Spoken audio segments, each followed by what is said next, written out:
Hello, and welcome to the Aligned Actor Podcast. I'm Amy Schlurb, your friendly fellow actor and mindfulness and mindset coach. And this is the podcast where I offer practical mindfulness tools and mindset shifts to help us all thrive in our full actor lives. I am doing an episode in a new area again because I'm calling this type of episode a chat and chill. No, that wasn't it. A sit and chat. Chat and chill was the name, incidentally, of a bar restaurant in the Bahamas where my husband and I had our honeymoon. So that's why I'm thinking of that. So it's not a chat and chill, although we are chatting and chilling because we can't do a walk and talk. It's way too hot in Los Angeles to be walking outside. And so I decided to do this sort of impromptu episode and just do it sitting in a different space in my office because it's much more loose and casual, much like a walk and talk episode. And so that's what you're getting. I'm currently sitting in my dog's favorite chair in my office, so I had to make him leave my office, and he didn't like that. But hopefully he found another soft surface to sit on in the house. So anyway, on this episode, I want to tell you a little story. I'm part of my neighborhood WhatsApp group. Maybe you have this in your neighborhood, maybe you don't. I don't know. Anyway, it's this big group chat of a bunch of neighbors in the neighborhood, and we tend to warn each other about different things, like skunks if they're in the area, or coyotes if they're in the area, or door-to-door salespeople, because those are the most frightening of all. And the other week, there was apparently a group of relentless door-to-door salespeople, at least a few of them. And I actually saw them when I was out on walks with my dogs. And they would just not take no for an answer. People were talking about how I had to just close the door. He just kept talking and I didn't know what else to do. And I was like, yeah, I mean, that's what they're trained to do. And then one person in the group actually commented in and said, well, what he had been hearing was that a lot of sales teams are using former missionaries who've just finished their big mission trip, and they employ them because they've realized that these people have become really, really good at not caring about rejection. They're literally rejection proof. They are kind of trained in their own training around the missionary stuff to not take no for an answer, and also to not care if people say no, and if people don't want to hear what you have to say, you just either keep talking about it or you move on to the next place. And so they started realizing that these people make really good salespeople, especially in the door-to-door space, because they don't care if you close the door in their face. They'll just move on to the next house.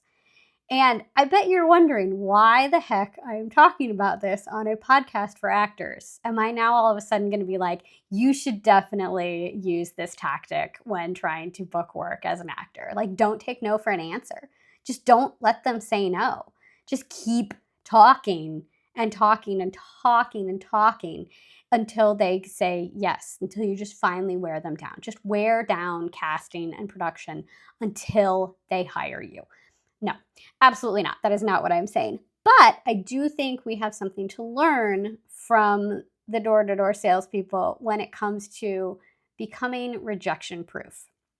That's what I really wanted to talk about in this episode is how do we get to that space of, oh, okay, that door closed in my face. Guess I'll just move on to the next door. And I would watch them in the neighborhood. They would just literally that door would get closed right in the face. And then they would get on, they had these little one of them at least had the little wheelie thing that it's like a Segway, but not, because it doesn't have the upper part, the wheelie things that you wheel around on. Anyway, you just pop right back on that, wheel over to the next house, start the whole process over again. Did not give an F that people didn't want to hear what he had to say.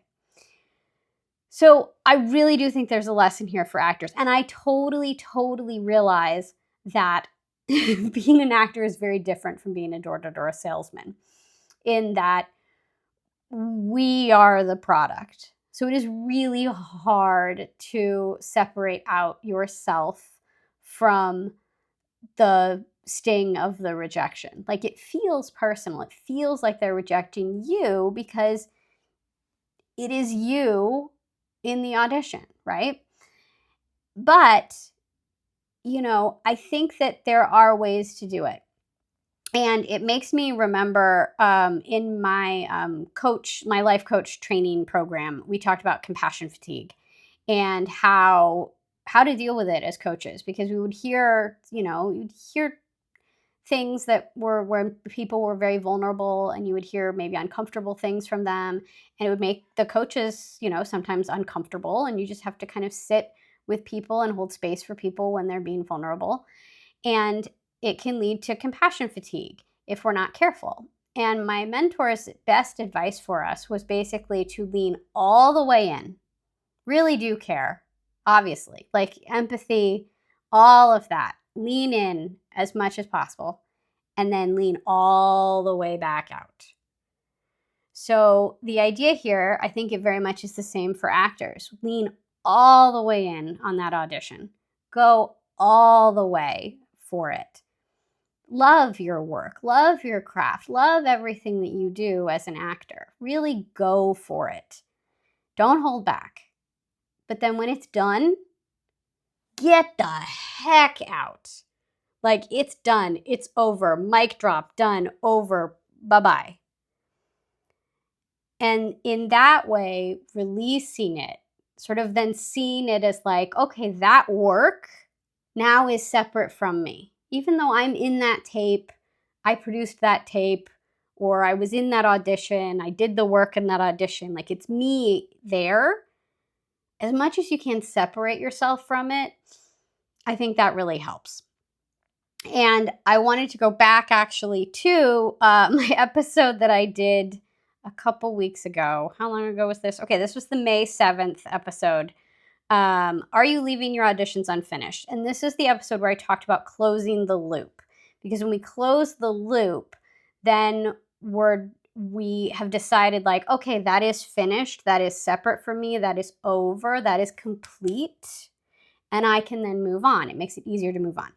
And I think it's the same. I think it's part of becoming rejection proof, is being like, okay, well, I did that and it didn't, maybe it'll get me the result that I want. Maybe it won't. It doesn't matter, but it's over. And even if it does get me not not the result that I want, even if it gets me a result I don't want, i.e., I don't book, I can still work on being rejection proof around it by separating myself from that. I really hope this is making sense, because I really think that there's all these ideas here. Again, we're doing this as a sit and chat because it's a little bit more informal. I just wanted to kind of have a conversation around this. But yeah, this idea of becoming rejection proof, because it's really, really important. And so ways that we can separate ourselves out, ways that we can go, okay, that door got closed in my face and that's okay, are very similar to all the ways that we close the loop on an audition that we have. So here were some of the ones that I came up with for that episode. So mentally or physically crossing that audition off your to-do list. Like, it's done. You put a big old check mark next to it, you cross it off. The human brain is really interesting in that a dopamine hit will come from being like, haha, I crossed that off my list. I literally bought myself today a notebook that will save my life. Has anybody else done that? No, it's a little like academic planner for students, but I was like, wait a sec. If I just write down like 2 or 3 personal things, 2 or 3 career type things, and then I just cross them off, I wonder what that will do. I think that will help. Keep me just a little bit more organized and a little bit more dopamine in my life, which also the good. And it worked. Like, today I've been like crossing things off, and I'm like, okay, yeah, see, there you go. I feel done. I feel complete. I feel separate from those things that I did. They don't feel quite as personal, maybe. Yeah, I do think that. I think they feel complete, let's say. I can move on from them. Another idea that I had in that episode about closing the loop was give yourself a little pat on the back. Say, good job, me. for the work that you just did. And a little bit of self-acknowledgement and celebration further activates dopamine in the brain and reinforces the idea that audition is done. It's separate from me. I can move on. Whatever happens with that is not a reflection of me. I can work on my rejection proofing around myself by being like, that is over, that is done. Whatever happens with that is okay. Throw your hands up in the air like they do on the Great British Bake Off when the host says, bakers, your time is up. And they're all like, okay, yeah, step away from the bake. Because that physical action, again, also reinforces the it's done energy that is going in your mind and your body. So it's like embodying, basically. And then I also had use a post-audition affirmation and mindfully redirect your focus back to that phrase whenever your mind drifts into that limbo of like, oh, I wonder if, did I book that? I hope I booked that. And these are the same things we can use, when we actually figure out like, oh, I didn't book that. Okay, well, I didn't book it, but my work is done. I did good work. I finished that audition and that was my job. I did my job in that audition. And yeah, it didn't lead where I wanted it to lead, but that's okay. Move on to the next house, as the door-to-door salespeople would say. And then my last one was about practicing knowing that each tape that you submit and every audition you go on strengthens your reputation in the entertainment industry. You never know who will see your tape. You never know what it's leading to. A big phrase that actors like to use is book the room, not the job. This industry is about relationships. And really, so many times it's happened to me that I didn't get a job, but then I got a bunch more auditions with that same office and eventually booked a job or didn't. But I'm just building a reputation. I'm just becoming known by casting. And then when the time is right, when everything works out, when the stars all align and it's Amy Schlerb that they want, they know where to find Amy Schlerb. That's how this business works. So what I like to do is I practice knowing that my audition tapes are good and that they are out there doing the work that they need to be doing for me in this industry. How did I phrase this in here? So yeah, you never know who will see your tape and what it will lead to. Thinking that booking this job is the only amazing outcome of the audition could be leading to a lack of imagination, or is a lack of imagination. Oh, and I told the story that in that episode, you should go back and just listen to that episode, watch that episode. But I told the story about how I booked a web series that was being cast by a commercial casting director who I don't think I ever have booked a commercial with him. I don't think I ever booked a commercial with him, but I did. He just called me up and was like, you want to do this web series? Because I'm casting it. It was like a legit web series. Like it paid, had big stars in it. And yeah, because he knew my reputation. He knew my work. And I would go in all the time for him commercially. Maybe I did book something with him. I don't remember. Doesn't matter. That's not the point of the story. The point of the story is around becoming rejection proof. So those are some tricks that you can do to close the loop, to separate yourself from your work. But overall, the idea here is if that door gets closed in your face, and that's going to happen a lot to us as actors, I just want you to move on to the next house. Just move on to the next house. It's not personal. Nothing in this business is personal. In fact, the people that in my neighborhood who were rejecting the door-to-door salespeople, that really wasn't personal either. It was like, we don't want to buy pest control service. Please stop talking about it. That was it. It wasn't like you as a human being are a horrible person and I reject you, slam door in face. I just don't want what you're selling. And here's the good news that also separates actors from door-to-door salespeople. We're never going to go ring casting's doorbell and just be like, hello, would you like to buy some acting? That's not how this business works. What are we going to do? We are going to respond to the request to be sold some of our acting.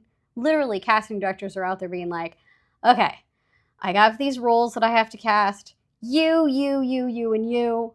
Could you sell me some acting? Because I think you might have the acting that I need to be able to fix this problem that I have with all these casting things, what I have to do over here. So could you sell me some acting, please? That's literally what casting is doing. I was looking over there as if there were more actors here. There aren't. I'm alone in this room. Whatever. Fun times, guys. So casting literally is asking us to sell them our acting. And I think the more we can separate our acting, the work that we do, from our physical bodies, and I understand that is not easy to do because we love it so much, and it is our physical body doing the thing. We are our product. And so it is very hard to separate yourself from that. But also you need to recognize that this is not personal.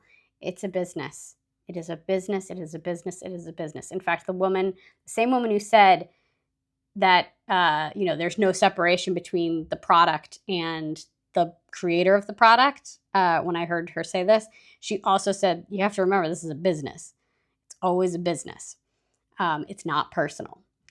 And so she also obviously was very empathetic to the fact of like, it is hard because, we are our product. But yeah, so as much as we can separate ourselves, as much as we can go, that is my acting work that I just did that I am very proud of. And I then put it into this self-tape that I did, or I left it in the room with you for that audition, that commercial audition maybe, or I left it in the voice thing that I sent out for a voiceover audition. I gave that to you. It's what I sold you. And now I'm separate from that. As much as we can do that, I think that's good. And then remember, move on to the next house. You can become a door-to-door salesperson in the best way possible. And I think that will serve all of us very well. So this episode got a little long for a chat and chill. Again with the chat and chill. That just got in my mind because I thought about calling these that, but I'm not going to. So a sit and chat. What did I call this? Hang on, I have it on another page. A sit and chat, because that's literally what we're doing. We're sitting and chatting about becoming rejection proof, which is what I want us all to do. Just to bring us all back around to the main point of this episode. So hopefully that wasn't too long-winded, too swirly, twirly gumdrops and things. But yeah, that's what I have for you today. Thank you so much for joining me. And if you want to find out more about me and my work, you can go to thealignedactor.com. And if you have been enjoying these episodes and you want to support my work, there are cool ways to do that. So I have a book out currently that's basically a mindfulness toolkit for actors. So it gives you a bunch of tools that you can use to calm your nerves before auditions or deal with rejection and uncertainty and unpredictability and urgency and all that stuff. Those tools will help you with all of that. And that book is on my website. It's just $7. And I am actually planning a massive update to it to make it even more of an ebook and even more of maybe an audio book as well. And then the price will probably go up on that. So right now it's $7. And you'll get that version. And then when I update it, you'll automatically get that version as well. So you might as well go grab it, start using the tools that are there because the tools are really good. And then you'll get an even more expansive copy, probably later this fall. Yeah. So go to my website and enjoy that. And yeah, thank you so much for joining me, like I said before, and I will see you next time. Bye.